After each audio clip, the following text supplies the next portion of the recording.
vamos a ver el síndrome de Brown-Séquard. Entonces, el síndrome de Brown-Séquard se va a dar por una hemisección medular.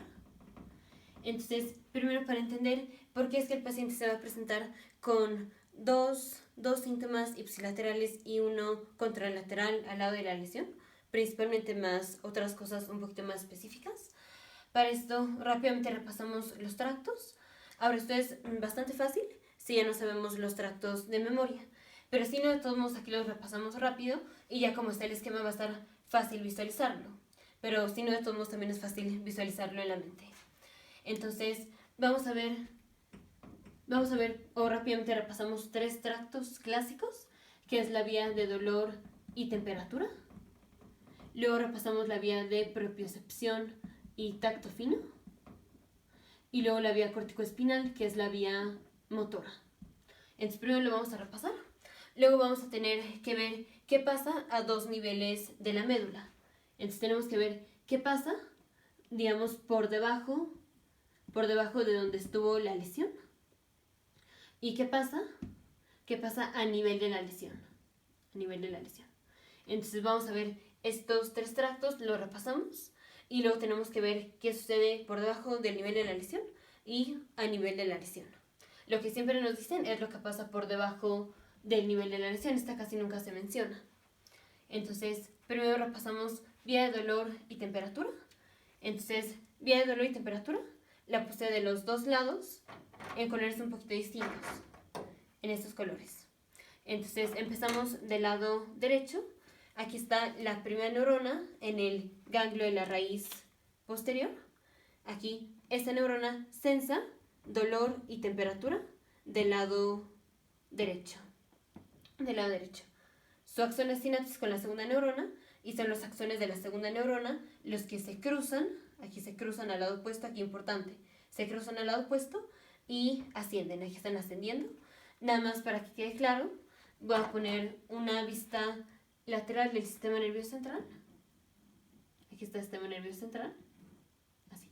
Aquí está el tallo cerebral y aquí está la médula espinal. Nada más voy a ir poniendo si el tracto asciende o desciende para que quede claro. Y aquí también con la médula. Entonces dijimos, los axones van a ir ascendiendo, entonces van a estar ascendiendo así. Aquí ascienden, aquí los sigo poniendo, están ascendiendo, ascendiendo, ascendiendo, pero ya están cruzados al otro lado, ya se cruzaron y siguen ascendiendo, llegan al núcleo ventroposterior lateral del tálamo, hacen sinapsis con la tercera neurona y estos pasan a través de la cápsula interna y llegan a la corteza. Ya mucho más específica la vista en otro video, aquí lo importante más que nada es ver dónde están los cruces. Y ahora ponemos la del otro lado. Tenemos, igual, aquí está la primera neurona en el ganglio y la raíz posterior. Esta neurona sensa dolor y temperatura del lado izquierdo. Hace sinapsis con la segunda neurona en la sustancia gelatinosa de Rolando. Los axones de la segunda neurona se cruzan al lado opuesto y estos ascienden. Aquí están ascendiendo, así. Ascienden, ascienden, ascienden. Llegan al núcleo ventroposterior lateral del tálamo, hacen sinapsis y la tercera neurona llega a la corteza. Entonces ya vimos los cruces. Aquí puse esta misma vía, pero a otro nivel y a otro nivel. Lo mismo, aquí sale la neurona, la segunda se cruza y sube. Entonces ya vimos, esos son los axones que están ascendiendo y aquí están cruzados. Vamos con la vía propiocepción y tacto fino. Entonces esta la puse en naranja y café. Primero de este lado. Antes. Nada más mencionar. Entonces, la vía de dolor y temperatura es sensada por la corteza contralateral. Aquí, por ejemplo, vía de dolor y temperatura del lado izquierdo es sensada por el lado contralateral, porque la vía se cruzó. Ahora sí, propiocepción y tacto fino. Entonces, la primera neurona está aquí, en el ganglio de la raíz posterior. Está sensa, propiocepción y tacto fino del lado derecho. Y sin hacer sinapsis y sin cruzarse, sus axones ascienden por los corones posteriores, gracilis y cuneatus. Aquí están ascendiendo, así. Ascienden, llegan aquí a este nivel que es el bulbo raquídeo, y aquí es donde los axones se decusan. Aquí vino el cruce, ahí. Y este cruce, esto naranja es cruce, Estas son las fibras arcuatas y aquí. Y los axones de ahora la segunda neurona. Aquí estos axones son de la segunda neurona. Aquí hicimos sinapsis. Y aquí se cruzan al lado opuesto. Esos axones hacen sinapsis en el núcleo ventroposterior lateral del tálamo. Y estos axones llegan a la corteza. Ahora vamos del otro lado. Aquí tenemos en café. Aquí tenemos la primera neurona de la vía de tacto fino y propiocepción, que está sensando propiocepción y tacto fino del lado izquierdo. Sus axones pasan por los cordones posteriores sin cruzarse y sin hacer sinapsis. Así, ascienden. Aquí están ascendiendo. Aquí hacen sinapsis con la segunda neurona. Los axones de la segunda neurona se cruzan al lado opuesto y son estos los que llegan al ventroposterior lateral, hacen sinapsis y la tercera llega aquí. Entonces decimos, propiocepción y tacto fino es sensado por el lado contralateral. Y ahora vamos con la vía corticoespinal, que esta es la vía motora. Entonces, esa sí la puse del mismo color, la de los dos lados, que está en verde oscuro. Aquí recordemos tenemos motoneurona superior, que la puse en verde oscuro, y motoneurona inferior, que está en verde clarito. Entonces, empezamos aquí, la motoneurona superior de la corteza derecha desciende, entonces aquí está desciende, aquí a nivel del bulbo raquídeo, en las pirámides, se decusa, se cruza al lado opuesto, aquí, y va descendiendo por las astas anteriores, aquí, está descendiendo por las astas anteriores, desciende, y hace sinapsis con la motoneurona inferior, y es esta la que va a inervar a los músculos. Aquí tenemos otro nivel, entonces lo mismo, va descendiendo, y aquí se inerva otra motoneurona inferior, que inerva pues a otros músculos más altos que los de acá, y así. Entonces ahora vamos del otro lado, lo mismo, aquí la corteza, sale la primera neurona, desciende, entonces está descendiendo, se cruza al lado opuesto, desciende por las astas anteriores, aquí unos axones hacen sinapsis con esta motoneurona inferior, que inerva a unos músculos, y otros axones siguen descendiendo, aquí están descendiendo, y hacen sinapsis a otro nivel con otra motoneurona inferior que inerva a otros músculos, siguen descendiendo y hacen sinapsis con otra motoneurona inferior que inerva a otros músculos. Entonces decimos, la corteza contralateral va a inervar a estos músculos, va a estimular, va a promover, o digamos, la corteza contralateral controla el movimiento del otro lado. Entonces ya repasamos las vías. Ahora sí vamos a ver qué pasa si tenemos una hemisección medular. Entonces, esto yo lo voy a borrar. Primero vamos a ver qué pasa por debajo del nivel de la lesión. O no sé, depende de cómo se va diciendo más fácil. Pero vamos a ver los dos.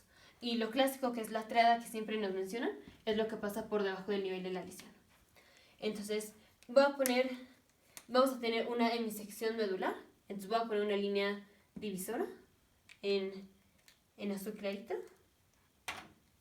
así, de la línea media, porque aquí es muy importante la línea media, así. Esa solo es una línea divisora, así. Vamos a tener daño solo a la mitad izquierda, en este caso mitad izquierda de la médula. Eso es una hemisección medular. Vamos a dañar el lado izquierdo. Obviamente estamos viendo al paciente así. Este es el lado izquierdo, este es el lado derecho. Vamos a tener daño, digamos que a nivel de T10. Entonces, aquí puse 3 cortes medulares. Aquí está el sistema nervioso central. Esto, como ya vimos, es nivel de bulbo raquídeo. Bulbo raquídeo es parte del tallo cerebral. Este corte. Esta vamos a decir que es T10. T10, o sea, este corte corresponde a donde vino la lesión. La lesión esta es, digamos, esta es la médula, aquí está el sistema nervioso central. Cuando tenemos una hemisección medular, esto es, tenemos un daño, por ejemplo, aquí vino el daño, y todo lo que está por debajo se va a ver afectado, pero el daño solo está en un punto específico. Ese punto específico en donde estuvo el daño, voy a decir que esté 10 y voy a decir que corresponde a este nivel. Luego ponemos, ese es un nivel por debajo, ese es un nivel por arriba de T10 y esto ya es el tallo cerebral. Entonces, ahora sí, vamos a poner en verde clarito, voy a poner la zona afectada y voy a tratar de no borrar los tractos. Entonces, zona afectada es a partir de T10, todo lo que está por debajo va a estar afectado. Entonces, así. Así. Entonces, primero vamos a checar qué pasa con la vía de dolor y temperatura. Entonces, primero con la vía de dolor y temperatura. Entonces, aquí, ¿qué tractos de la vía de dolor y temperatura están afectados? Entonces, por ejemplo, aquí voy a empezar a nivel de la lesión más o menos. Entonces, aquí, estos tractos, esos axones morados se ven afectados porque están tocados por lo verde. Entonces, esos axones hubieran llegado aquí. Hubieran llegado aquí a la corteza del lado izquierdo. Hubieran llegado a la corteza del lado izquierdo. ¿Y qué es lo que hubiera sensado la corteza del lado izquierdo? Hubiera percibido la vía de dolor y temperatura. La vía de dolor y temperatura de este lado. Aquí igual tenemos estos axones.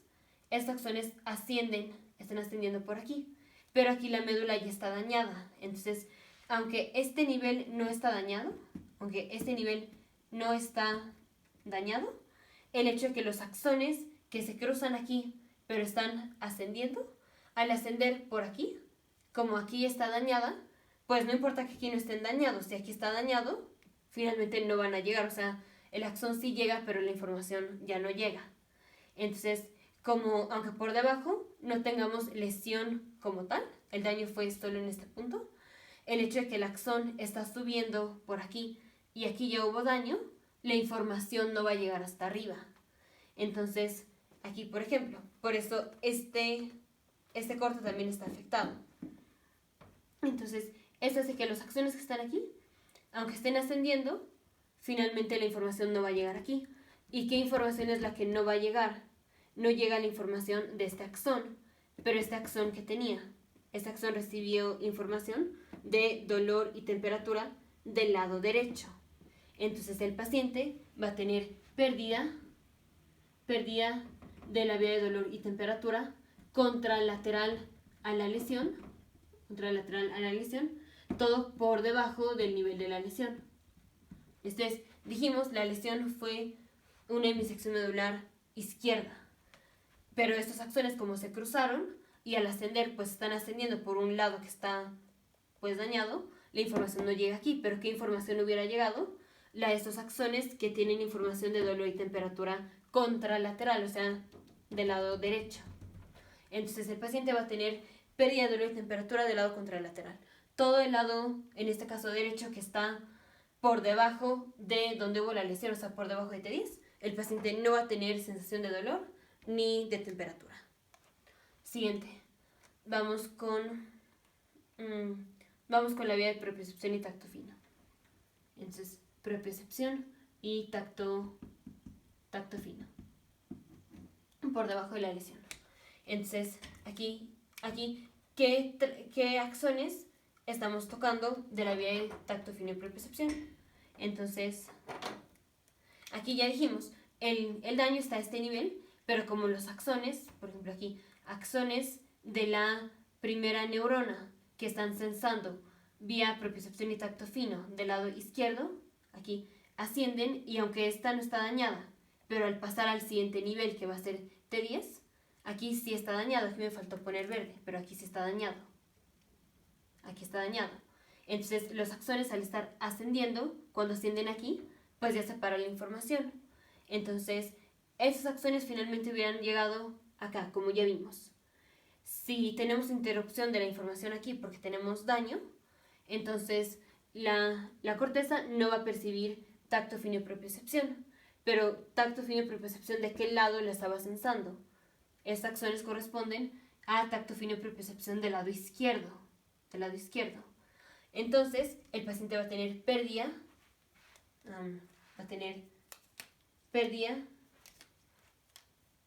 de la vía de tacto fino y propiocepción ipsilateral por debajo de la lesión, por debajo del nivel de la lesión. O sea, todas las vías de tacto fino y propiocepción que vayan a ascender y que pasen por donde estuvo la lesión, o sea, que vayan a pasar por T10. Entonces, todo lo que esté por debajo de T10, cuando asciende, aquí se va a interrumpir la información. Estos axones no se van a proyectar finalmente acá. O sea, las sinapsis y el cruce y todo eso no se proyectan acá.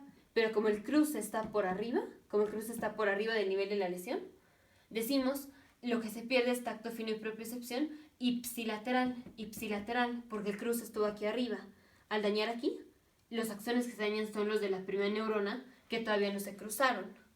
Entonces aquí tenemos pérdida de tacto fino y propiocepción del lado ipsilateral. Entonces todo lo que esté por debajo de T10 del lado ipsilateral no vamos a tener sensación de tacto fino y propiocepción. Ahora vamos con la vía motora, que es la corticoespinal. Entonces aquí está la motoneurona superior, esta se cruza aquí muy por arriba del nivel de la lesión, se cruza en el bulbo raquídeo y van bajando sus axones. Aquí van bajando. Entonces, por ejemplo, aquí esos axones que venían bajando, que finalmente van a hacer sinapsis con la motoneurona inferior, aquí pues están dañados. Y no es que el daño sea aquí, el daño se da acá, pero el axón llega hasta acá. Si el axón, digamos, así está el axón va bajando, pero si el daño está aquí, finalmente este axón pues ya no va a transmitir información a la motoneurona inferior. Aunque el daño se dio aquí y no acá, pues el axón se va a ver afectado. Y entonces no vamos a tener inervación a la motoneurona inferior.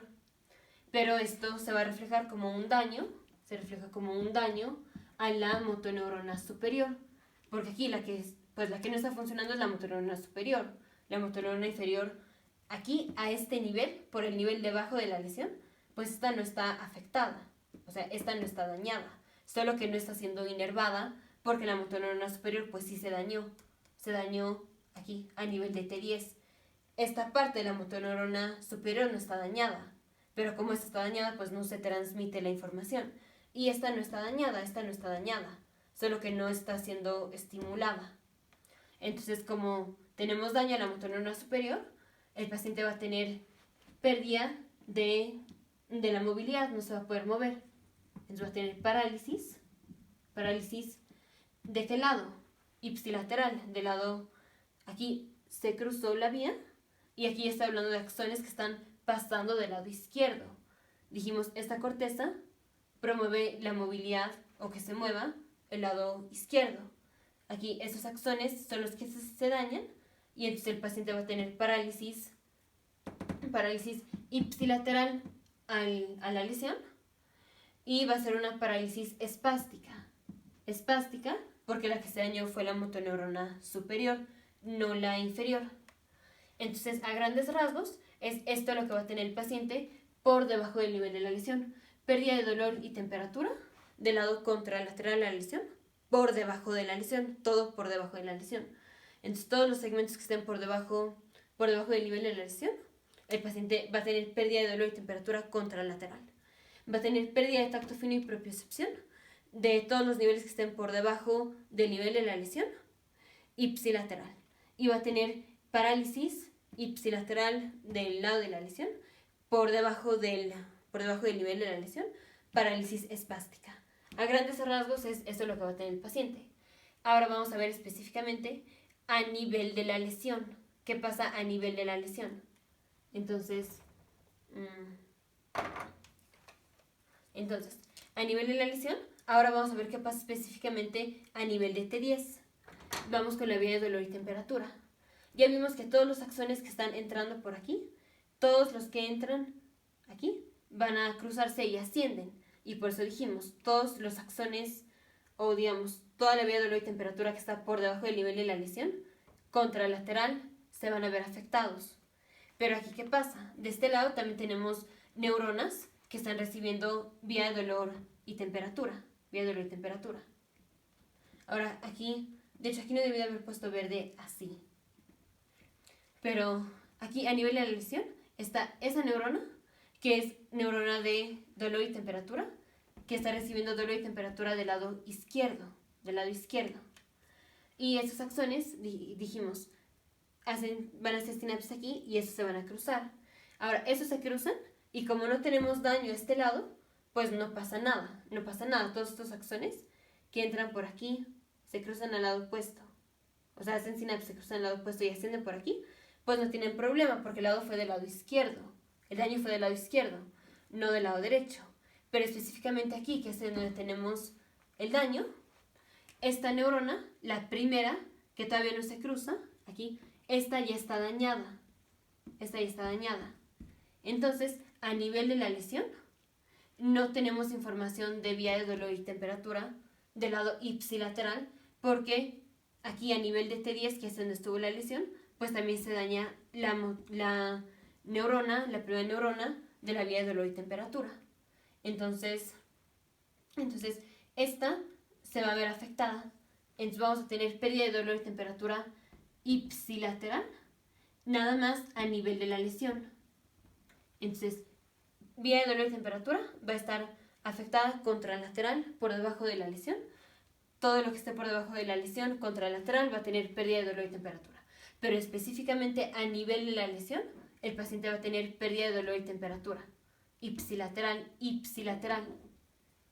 Ahora vamos con la vía de propiocepción y tacto fino. Aquí lo mismo. Aquí está la primera neurona de vía de tacto fino y propiocepción del lado izquierdo. Esta entra y pues va a subir. Aquí se va a dañar. Aquí no es muy diferente que las otras que están entrando aquí. Entonces aquí vamos a tener igual pérdida de tacto fino y propiocepción ipsilateral del lado de la lesión a nivel de la lesión. Entonces, propiocepción y tacto fino va a estar perdido por debajo del nivel de la lesión ipsilateral y también a nivel de la lesión ipsilateral, porque los axones de aquí, los axones que están por debajo del nivel de la lesión, que pasan por aquí y ascienden, se van a ver afectados. Y todo esto es ipsilateral. Y aquí igual, a nivel de la lesión, esta neurona que entra y que asciende, pues se va a ver afectada. Entonces aquí es ipsilateral los dos. Aquí es ipsilateral a nivel de la lesión y contralateral por debajo de la lesión. Y ahora vamos con la vía motora. Entonces, aquí, vía motora, tenemos a nivel de la lesión, no solo se va a ver afectado, o sea, vimos que la motoneurona superior que va a llegar a inervar una motoneurona inferior que está por debajo del nivel de la lesión, o sea, aquí, dijimos, pues se va a ver afectada esta motoneurona porque está pasando por aquí, la motoneurona superior. Pero a nivel de la lesión, sí, también aquí tenemos otra motoneurona que está bajando y que está inervando a la motoneurona inferior. Esta se va a ver afectada también. Pero a nivel de la lesión, la motoneurona inferior también va a estar afectada. Entonces, a nivel de la lesión, el paciente va a tener afección de la motoneurona inferior, o sea, parálisis, pero flácida. Entonces, ya lo voy a borrar y ya voy a poner como tal, como termina. Entonces, podemos visualizarlo por debajo del nivel de la lesión y a nivel de la lesión. Esta es una forma de visualizarlo. Entonces, por debajo del nivel de la lesión, entonces localizamos el nivel de la lesión y por debajo del nivel de la lesión, el paciente va a tener pérdida de dolor y temperatura contralateral. Va a tener pérdida de tacto fino y propiocepción ipsilateral y va a tener parálisis espástica ipsilateral. Todo esto es por debajo del nivel de la lesión. Ahora, a nivel de la lesión, el paciente va a tener pérdida de dolor y temperatura ipsilateral, va a tener pérdida de tacto fino y propiocepción ipsilateral, y va a tener parálisis flácida ipsilateral. Entonces, esa es una forma de visualizarlo. La otra forma es ponemos tracto por tracto. Decimos el paciente va a tener pérdida de dolor y temperatura por debajo de la lesión contralateral y a nivel de la lesión ipsilateral. Entonces, a nivel de la lesión va a tener pérdida de dolor y temperatura del lado de la lesión y pérdida de dolor y temperatura por debajo, todo lo que está por debajo del nivel de la lesión contralateral. Tacto fino y propiocepción. El paciente va a tener pérdida de tacto fino y propiocepción ipsilateral, ya sea a nivel de la lesión y por debajo del nivel de la lesión. Entonces localizamos el nivel de la lesión y del lado ipsilateral el paciente va a tener pérdida de tacto fino y propiocepción a nivel de la lesión y todo por debajo del nivel de la lesión. Y la otra es la vía motora, la corticoespinal, la piramidal. El paciente va a tener parálisis espástica por debajo de la lesión, por debajo del nivel de la lesión, y va a tener parálisis flácida a nivel de la lesión. Entonces localizamos el nivel de la lesión y por todo lo que está por debajo del nivel de la lesión ipsilateral va a tener parálisis espástica, y lo que está a nivel de la lesión va a tener parálisis flácida. Y así es como se presenta el paciente con síndrome de Brown-Séquard. Ahora recordemos, si síndrome de Brown-Séquard sucede más o menos a nivel de donde sale la vía simpática, que es más o menos como a T1, si en lugar de haber puesto T10 hubiera puesto T1, aquí tendremos astas laterales. Y aquí tenemos otras neuronas que son las neuronas del simpático. También se hubieran visto afectadas, y entonces, aparte de todo esto, el paciente vendrá con síndrome de Horner ipsilateral, porque la vía del simpático no se cruza. Ipsilateral. Entonces, ya rápidamente, digamos, para finalizar. Entonces, aquí la vía piramidal va descendiendo, y conforme desciende, pues se van a ver afectados los axones contralaterales. Aquí, contralateral la corteza, ipsilateral al lado de la lesión. La vía de propiocepción y tacto fino, aquí están ascendiendo los axones sin cruzarse, y para cuando ascienden ya vino el nivel de la lesión, entonces daño ipsilateral. Y la vía de dolor y temperatura, los axones aquí están ascendiendo, se van a afectar, pero esos axones que ascienden son axones que ya se cruzaron, entonces pertenecen al lado opuesto, que son esos los tres grandes rasgos. Ya los otros son especificaciones pues más específicas a nivel de la lesión. Nos vemos en el siguiente video, futuros médicos, científicos e ingenieros.